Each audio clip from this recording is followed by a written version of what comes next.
Permanent secretaries here present, National Assembly members, other government officials, press, security, and protocol.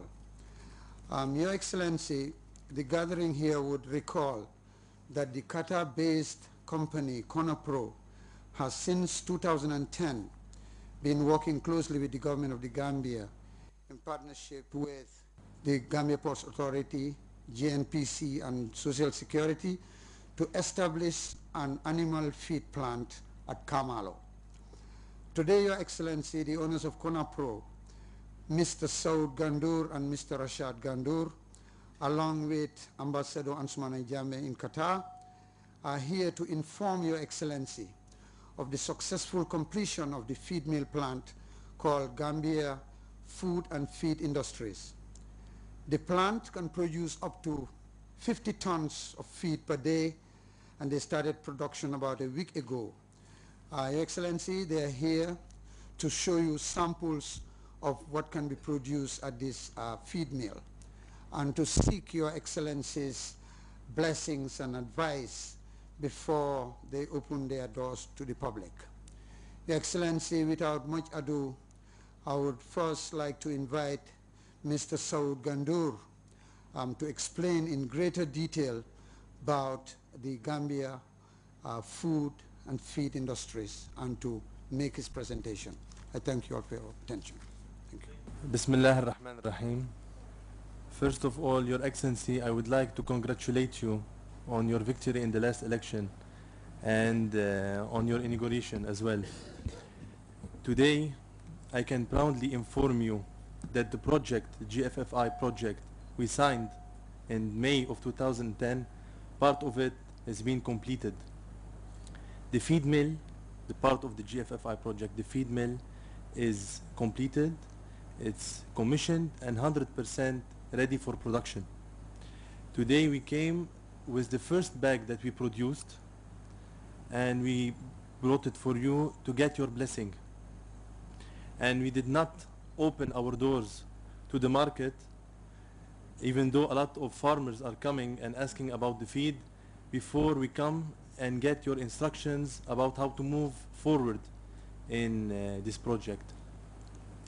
I brought along with me some samples of the feed that we produce. I will open and show you. We have 3 types of feed that we can produce. There is the poultry feed.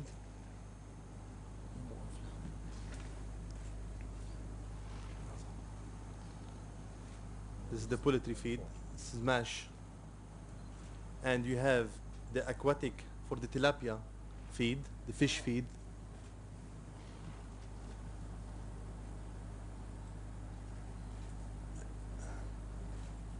And you have the feed for the livestock as well, the cattle feed. This will be the size? No, actually, this is the smaller size. We will have a bigger size of, but because we had a small problem in the market, there is not a lot of big market for cattle, so we need to order some screens to have bigger size of cattle. Also, from this type of feed, we have 6 grades.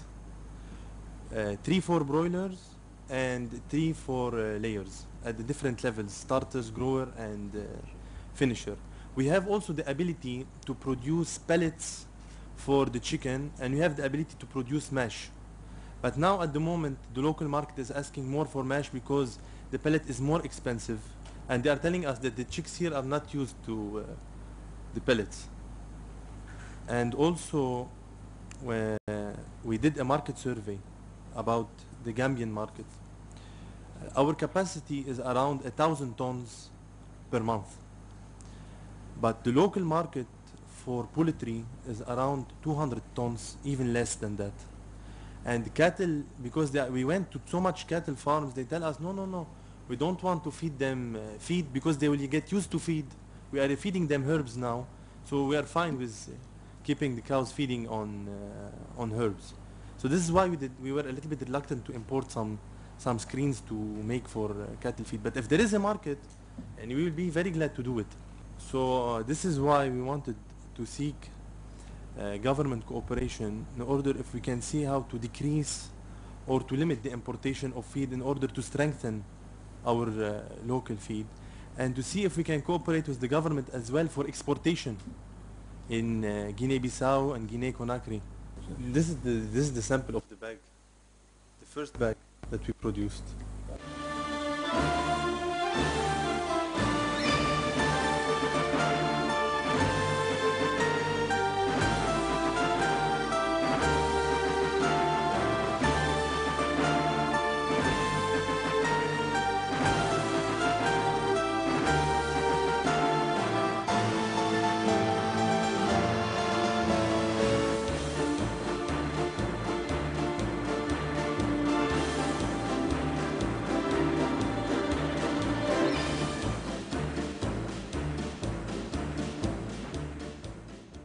This is for the layer.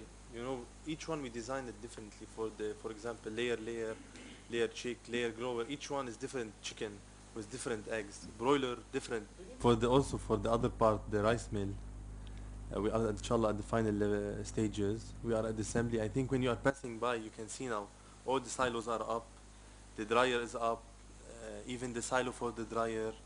Everything is finished. The machine is assembled. We need to do just some minor modifications with electrical cabling, and inshallah it will be ready in due time. Thank you very much, Mr. Saud Gandour. I would now like to invite Dr. Jallo of the Gambia Livestock Marketing Association to say how it impacts on livestock. I think the advent of this feed mill will go a long way in alleviating some of the shortages or some of the concerns we presently face in consideration of the following facts. One, the increasing demand for animal proteins as the human population increases. Presently, the country can't meet the meat demand or the protein demand for this. It can't meet the demand for proteins. There's also a decrease in farmland size as population increases. Okay, we also have the unpredictable nature of rains. We have drought, which lead to poor harvest, prolonged dry season, and a decrease in the availability of forage for livestock. The cost in foreign currency of importing such feeds, and most of all, there will be a decrease in mortality due to this malnutrition, etc. So in consideration of the fact that 60% of production cost goes to feed, I'm sure His Excellency can bear witness, he knows how much he spends on feed and how much he tries to supplement using other locally available material. And it's always said, wherever you have livestock, you have dead stock. The President also knows about it, I suppose. And most of it is caused by malnutrition, especially in this part of the continent. So the advent of this feed mill will be able to encourage the timely, ensure the availability of the timely availability of feed for livestock. It will encourage the participation of livestock, participation of farmers in livestock production or other Gambians in livestock production. As we all presently know, most Gambians go in for the sale of building materials because livestock production is a 24-hour business. There's no weekend, there's no holiday, and then unlike the sale of cement, etc. So it also helps save the country foreign currency.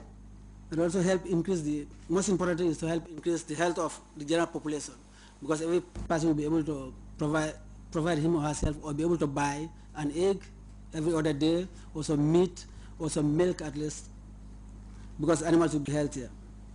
So this will definitely help increase our livestock production and our productivity in terms of milk yield and in terms of production. Like an animal can be able to produce, if well fed, at least a calf a year or a calf every 1.5 years. Unlike presently where actually you can have one animal producing every 3 years, and then that's at the age of 5 years. Like from birth to 5 years, the first calving would occur. When actually if well fed, from 3 years you can be able to have a first calf, and then a calf every year thereafter. Unlike what happens presently, every 3 years there will be a calf, and sometimes the calf dies because there's no enough milk, or because the mother has died earlier because of malnutrition, etc. So some of the major constraints that normally befall feed mills, and that eventually lead to their downfall or their loss of